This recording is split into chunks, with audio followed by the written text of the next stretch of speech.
Let's talk about stress manage कैसे किया जाए, लॉन्ग टर्म स्ट्रेस। जो सबसे पहला पहला तरीका नहीं कहूँगी, बट एक फिनोमेना, एक एनवायरनमेंट, एक एक्सपीरियंस है जिसके बारे में शायद हम जानते हैं, समझते हैं, लेकिन उसकी इम्पोर्टेंस को पूरी तरह से वैल्यू नहीं कर पाते, और वो है social support. So believe it और नॉट, सोशल सपोर्ट बहुत क्रूशल रोल प्ले करता है स्ट्रेस मैनेजमेंट में। आपका सोशल कनेक्शन कैसा है, आपके जो रिश्ते हैं आपके दोस्तों से, आपके परिवार वालों से, वो कैसे हैं। जितने अच्छे और बेहतर रिश्ते, उतनी बेहतर आपकी हेल्थ होगी।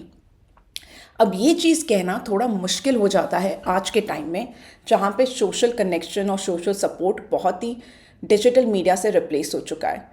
तो हम उन लोगों की बात नहीं कर रहे हैं जिनसे आप एक आध बार कभी बात कर लेते हैं, हाय हेलो कर लेते हैं, जान पहचान बढ़ा लेते हैं और फिर भूल जाते हैं। जब हम बात सोशल सपोर्ट की करते हैं तो हम एक ऐसे सपोर्ट सिस्टम की करते हैं, उन लोगों की करते हैं जो आपके दुख और आपके सुख दोनों में आपका साथ निभाते हैं, जिनके साथ आप अपने मन की बात को आराम से शेयर कर सकते हैं। वो लोग जिन पे आप रिलाई करते हैं, जिन पे आप भरोसा करते हैं।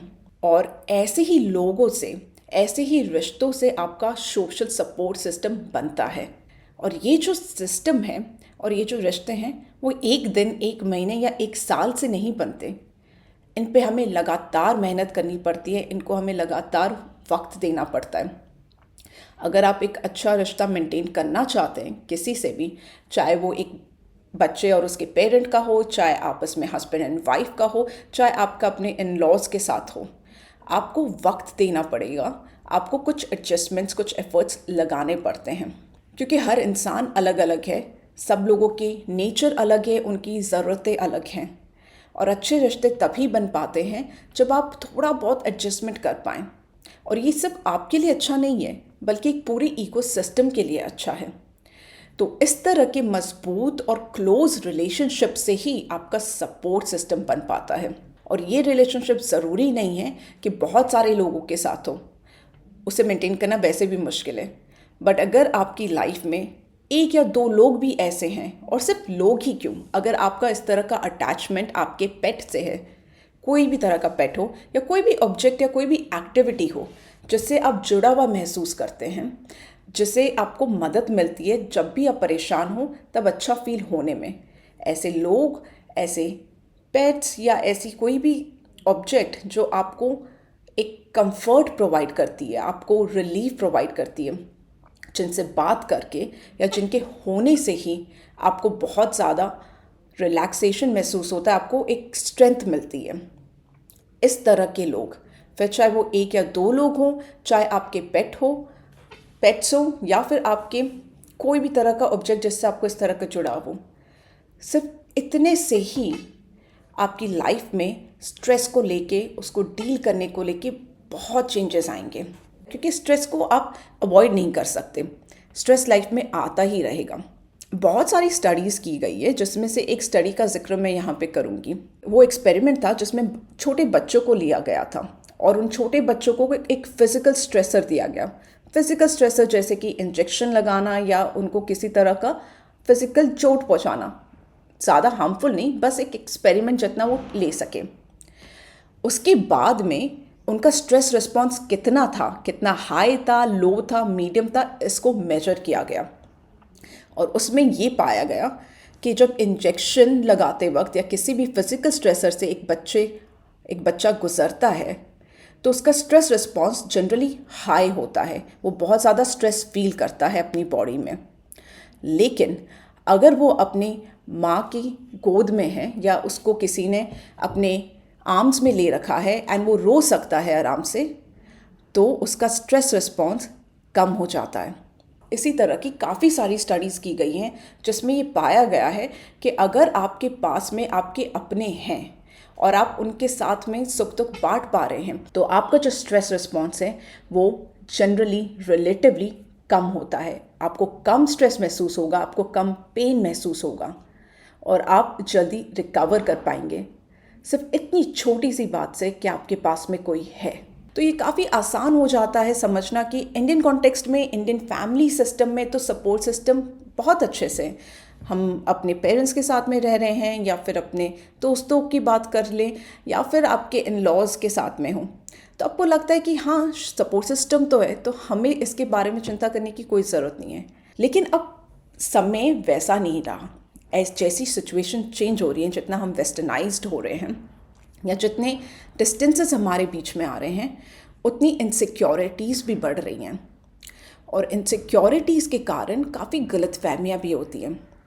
जैसे आपको किसी चीज़ का बुरा लग रहा है लेकिन आप इसके बारे में बात नहीं करना चाहते या किसी को बोलना नहीं चाहते, या जिसके साथ में आप, जिसकी वजह से आपको बुरा लग रहा है, उसको जाके आप एक तरह से बैठ के कन्फ्रंट नहीं कर रहे। आई विल नॉट से कन्फ्रंट, बट उससे जाके आप किसी भी तरह की बातचीत करके उसको रिजॉल्व करने की कोशिश नहीं कर रहे। क्यों? क्योंकि आपकी साइकोलॉजिकल इनसिक्योरिटीज़ आज के टाइम में काफ़ी बढ़ गई है। सबसे पहला थॉट जो हमारे माइंड में आता है वो ये है कि अगला वाला सोचेगा क्या, वो हमारे बारे में कुछ बुरा तो नहीं सोचेगा, क्या प्रॉब्लम और बिगड़ तो नहीं जाएगी, क्या हम सही कर रहे हैं बात करके, क्या हम में ही कोई कमी या प्रॉब्लम है। इस तरह के इनसिक्योरिटीज़ जो कि आपकी माइंड में है वो आपको रोकती है चीज़ों को सही तरीके से या बहुत सच्चाई और ईमानदारी के साथ में जाके सिर्फ बात करने से। अच्छे से बात कीजिए, नॉर्मल बात कीजिए अपनी इनसिक्योरिटीज़ को डील करते हुए, तो आपको लगेगा नेक्स्ट टाइम आपको ज़्यादा कॉन्फिडेंस फील होगा और आपको ये महसूस होगा कि आपके इस कोशिश का, आपके इस ब्रेव एफर्ट का जो आपने दिखाया है, जो हिम्मत करके आपने बात की है ईमानदारी से, उसका रिज़ल्ट अच्छा होता है या बुरा। जितनी बार अच्छे रिजल्ट्स आएंगे उतनी बार आपका कॉन्फिडेंस बढ़ेगा, उतनी बार आप सही ट्रैक पे रहेंगे। सो इंडियन कॉन्टेक्स्ट में भी, इंडियन सोसाइटीज़ में भी लोग काफ़ी अकेला महसूस करते हैं। लोग अपने घर से दूर रह रहे हैं, लोग अपने काम में काफ़ी ज़्यादा बिजी हैं, वो अपनी परेशानियों को अपने लोगों के साथ में बांट नहीं पाते। साथ ही आपको ये समझ भी होनी चाहिए कि कौन से ऐसे रिश्ते हैं जो आपको सही सर्व नहीं कर रहे हैं, जिसमें आप एफ़र्ट डाल रहे हैं लेकिन सामने वाले का एफ़र्ट नहीं है, तो फिर वो एक हेल्दी रिलेशनशिप नहीं बन पाएगा। एक अच्छा social support system stress management में बहुत हेल्पफुल होता है। तो देखिए कि आपका सपोर्ट सिस्टम कहाँ है और कैसा है, और आप उन पे किस तरह से काम करके उसको और बेहतर बना सकते हैं। ये साइंटिफिकली प्रूफ भी की गई है, इस पर रिसर्च भी हुई है कि जब दो पार्टनर्स, हस्बैंड वाइफ या कोई भी दो लोग जो एक दूसरे से बहुत जुड़े हुए हैं, उनमें से जब किसी एक की डेथ हो जाती है एज की वजह से, कोई भी कारण, तो जो पार्टनर रह जाता है उसके लिए जीना भी मुश्किल होता है। मैं आपको ये इसलिए बता रही हूँ क्योंकि एक कपल का रिलेशन, एक पार्टनरशिप, एक हस्बैंड वाइफ का रिलेशन बहुत मायने रखता है। जो दूसरा टूल है स्ट्रेस को मैनेज करने में, वो है आउटलेट्स फॉर फ्रस्ट्रेशन। स्ट्रेस आपको फ्रस्ट्रेट करता है, गुस्सा दिलाता है, इरिटेट करता है, इसीलिए हमारे पास में एक ज़रिया होना चाहिए जिससे इस फ्रस्ट्रेशन को निकाला जा सके। तो ये सोचना कि हमें अपनी प्रॉब्लम्स को, कंप्लेंट्स को सिर्फ अपने अंदर दबा के रखना चाहिए, बहुत गलत स्ट्रैटेजी है आपके लिए, आपकी हेल्थ के लिए।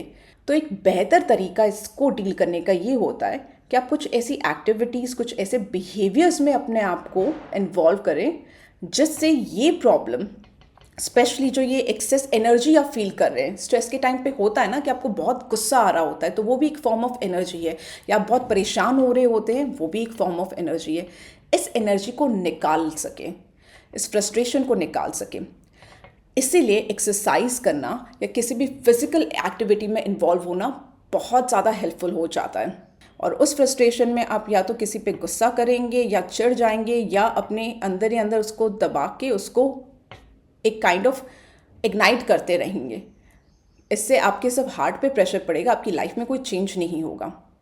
इसीलिए ज़रूरी है कि उस समय आप कुछ ऐसी एक्टिविटीज़ में इन्वॉल्व हों जिससे ये एनर्जी बर्न हो सके, कंज्यूम हो सके, और ये फैट की तरह आपकी बॉडी में और आपके वेट में ऐड ना हो। जैसे कि काफ़ी लोग हैं जो जब उन्हें काफ़ी स्ट्रेस फील होता है तो वो बाहर वॉक पे चले जाते हैं या दौड़ने चले जाते हैं। कुछ लोग कुकिंग करके अपने स्ट्रेस को मैनेज करते हैं, वहीं पे कुछ लोग गाना गा के, डांस करके, या कोई भी हॉबी जो उन्हें पसंद है उस तरह से उसको मैनेज करते हैं। और ये बहुत हेल्दी तरीके हैं अपने फ्रस्ट्रेशन को निकालने के। अक्सर जो लोग कर रहे हैं अपने फ्रस्ट्रेशन को निकालने के लिए, वो होता है किसी और पे अपनी फ्रस्ट्रेशन को निकाल देना। इससे आपका स्ट्रेस तो कम हो जाएगा, लेकिन आप सामने वाले इंसान को ज़्यादा स्ट्रेस दे रहे हैं। सो ये बहुत अनहेल्दी तरीका है, और ये आप देखते ही होता है। आपके बॉस ने आपको डांटा या वो आपसे नाराज़ हुए, इस बात का फ्रस्ट्रेशन आपने घर पे आके अपने वाइफ या हस्बैंड पे निकाला, और उन्होंने अपना फ्रस्ट्रेशन अपने बच्चों पे निकाला, और वहीं पे बच्चे अपना फ्रस्ट्रेशन जाके निकाल रहे हैं अपनी किताबों पे, अपने खिलौनों पे या अपने दूसरे दोस्तों पे। तो ये साइकिल, ये लूप चलता रहता है और इससे कोई फ़ायदा नहीं है, नुकसान ही नुकसान है। इसीलिए अगर आपके पास में ऐसे आउटलेट्स नहीं है फ्रस्ट्रेशन निकालने के, तो फिर सोचिए कि ऐसी कौन सी चीज़ है, ऐसी कौन सी एक्टिविटी है जो अगर आप स्ट्रेस में करते हैं तो आपको अच्छा महसूस होता है, आप थोड़ा शांत हो पाते हैं या आप रिलीफ महसूस करते हैं। उसका लॉजिक भी यही है कि जब ये एनर्जी बिल्डअप हो रही है आपके बॉडी में, उसे हम कहीं ना कहीं निकाल देते हैं किसी फॉर्म में, तो उस एनर्जी रिलीज के साथ में पैरासिम्पथेटिक नर्वस सिस्टम ट्रिगर हो रहा है। रिमेंबर, पैरासिम्पथेटिक नर्वस सिस्टम जिसके बारे में हमने बात की थी, ये वो कंपोनेंट है आपके नर्वस सिस्टम का जो आपको काम रहने में, रिलैक्स होने में, फिर से शांत होने में मदद करता है। और एक बार आप मेंटली शांत हो गए, उसके बाद में जो चीज़ आपको परेशान कर रही है, जो प्रॉब्लम आप फेस कर रहे हैं या जो चैलेंजेस हैं आपकी लाइफ में, फिर उसके बारे में बात करना, फिर उन चीज़ों के बारे में एक सल्यूशन प्लान बनाना, या किस तरह से हम अप्रोच करेंगे, उनको किस तरह से देखेंगे, इस बारे में सोचना ज़्यादा हेल्पफुल है।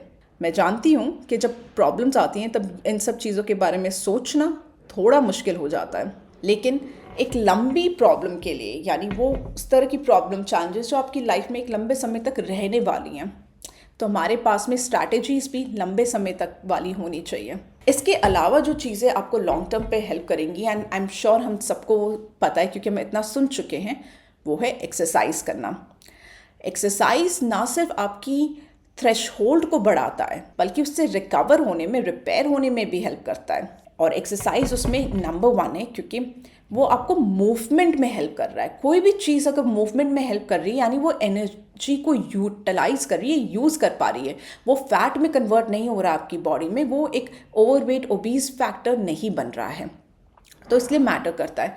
प्लस वो आपकी मसल्स एंड बोन्स को फिर से स्ट्रेंथ और फ्लेक्सिबिलिटी प्रोवाइड करता है, जिससे जो मसल और बोन रिलेटेड इश्यूज़ हैं, पेन है, उनसे रिकवर होने में, रिपेयर होने में हेल्प होती है। तो एक्सरसाइज का कोई ऑल्टरनेटिव नहीं है। किसी भी तरह की एक्सरसाइज, चाहे वो ब्रिस्क वॉकिंग हो, चाहे वो कार्डियो हो, वेट लिफ्टिंग हो, आपको अपने रूटीन में, अपनी लाइफस्टाइल में उसे लाना है रेगुलर बेसिस पे। वो आपका सबसे अच्छा हेल्पफुल पार्टनर बन पाएगा। उसके अलावा अच्छा खाना खाना, सही टाइम पे खाना खाना, न्यूट्रिशियस फूड बहुत इंपॉर्टेंट है। नेक्स्ट जो है वो है हमारे लिए मेडिटेशन। अगर आपकी पर्सनालिटी ऐसी है जिन्हें ज़्यादा जल्दी गुस्सा आता है या ज़्यादा जल्दी वो फ्रस्ट्रेट हो पाते हैं लाइफ से, तो एक रेगुलर बेसिस पे थोड़ा बहुत मेडिटेशन करना भी आपके ब्रेन वेव्स को, आपकी ब्रेन की जो केमिस्ट्री है उसको चेंज करने में हेल्प करेगा। बट मेडिटेशन बहुत लंबे समय तक करना होता है। आप एक दिन कर रहे हैं या 1 महीना कर रहे हैं, फिर आपने छोड़ दिया, तो उसका उतना बेनिफिट आपको नहीं मिलेगा। You have to do it for a longer time period. So हमने सोशल सपोर्ट की बात की, आउटलेट्स फॉर फ्रस्ट्रेशन की बात की, एक्सरसाइज, न्यूट्रिशन, मेडिटेशन की बात की। अब एक और इम्पॉर्टेंट और लास्ट पॉइंट की हम बात करेंगे, वो है पर्सपेक्टिव की। प्रॉब्लम्स, चैलेंजेस, ये सारे पार्ट है लाइफ के, ये कहीं नहीं जाने वाले। ये आपकी लाइफ में एक के बाद एक आते रहेंगे, कभी अच्छा होगा, कभी बुरा होगा, साइकिल चलेगा ही। हम सिर्फ खुद पे काम कर सकते हैं, अपने रिलेशंस पे काम कर सकते हैं, खुद को बेहतर बना सकते हैं, और वो उन सिचुएशंस को बेहतर बना सकते हैं जिन पे हमारा थोड़ा बहुत कंट्रोल है। और यही चेंज आता है आपके पर्सपेक्टिव में। कई बार लोगों के देखने का नज़रिया ऐसा होता है कि वो किसी भी चीज़ में ज़्यादा बुरा देखते हैं।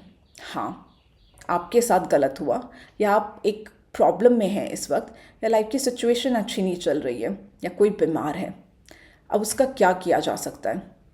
उसके ट्रीटमेंट होंगे, उसके सल्यूशंस होंगे, हम उन पे प्लान कर सकते हैं, उन पे काम कर सकते हैं, लेकिन रिज़ल्ट आने में टाइम लगता है। कई बार ज़्यादा टाइम लग जाता है और आपके पास उतना पेशेंस नहीं होता। तो ये सारी चीज़ें अंडरस्टैंडेबल है। यहाँ पे हम सिर्फ थोड़ा बहुत चेंज अपने पर्सपेक्टिव में ला सकते हैं, अपने देखने के नज़रिए में ला सकते हैं। हम लाइफ को कैसे अप्रोच कर रहे हैं उसमें ला सकते हैं। हर एक चीज़ में कोई ना कोई ब्राइट साइड छुपी होती है, कुछ ना कुछ पॉजिटिव होता है। आई होप होता हो, एटलीस्ट जिन प्रॉब्लम से आप इस वक्त गुजर रहे हो उसमें हो। उस पर फोकस करना, उस पर ध्यान देना आपको ज़्यादा स्ट्रेंथ और कॉन्फिडेंस देगा जो उसकी नेगेटिव चीज़ें हैं उनसे डील करने में। हमारा एम होना चाहिए कि हम खुद को ज़्यादा मजबूत बनाएं, खुद को ज़्यादा केपेबल बना सकें प्रॉब्लम को फेस करने में, क्योंकि प्रॉब्लम अपने आप नहीं जाएगी, हमें ही उससे डील करना पड़ेगा। और अगर हमें लड़ना है तो हमें खुद को मजबूत बनाना होगा। सो अपने नज़रिए को बदलना, जिस तरह से आप चीज़ों को अप्रोच करते हैं, देख रहे हैं, उसे बदलना इज़ इम्पॉर्टेंट। चोट लगी हाथ पे, कुछ दिनों में ठीक हो जाएगा।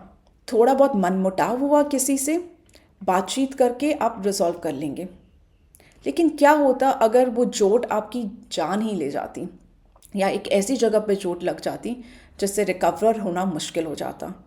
क्या होता कुछ ऐसे रिश्ते टूट जाए और फिर आपको मौका भी ना मिले उनको सही करने का? कोई भी कारण हो सकता है। सो जब तक चीज़ें उतनी ख़राब नहीं हैं जितनी वो हो सकती थी, तब तक आप ये सोचिए कि आप ये ब्लेस्ड हैं, आप एक्चुअल में सेव किए गए हैं। क्योंकि लोगों की लाइफ में प्रॉब्लम उससे भी कहीं ज़्यादा होती हैं। थैंक यू सो मच कि आपने पैन लैब पॉडकास्ट को सुना। अगर ये जानकारी आपको यूज़फुल लगी है तो प्लीज़ इसे सब्सक्राइब कीजिए और उन लोगों के साथ शेयर ज़रूर कीजिए जिससे इनको फ़ायदा होगा। हम आगे भी ऐसा यूज़फुल कंटेंट बनाते रहेंगे। क्या ये जो भी साइंस और साइकोलॉजी की एक्चुअल जानकारियाँ हैं, रिसर्च वाली, सही मायने में उसे आप तक लाते रहेंगे। मेरा नाम आकांक्षा है और मैं एक साइकोलॉजिस्ट और एक रिसर्चर हूँ फील्ड ऑफ अफेक्टिव न्यूरोसाइंस में।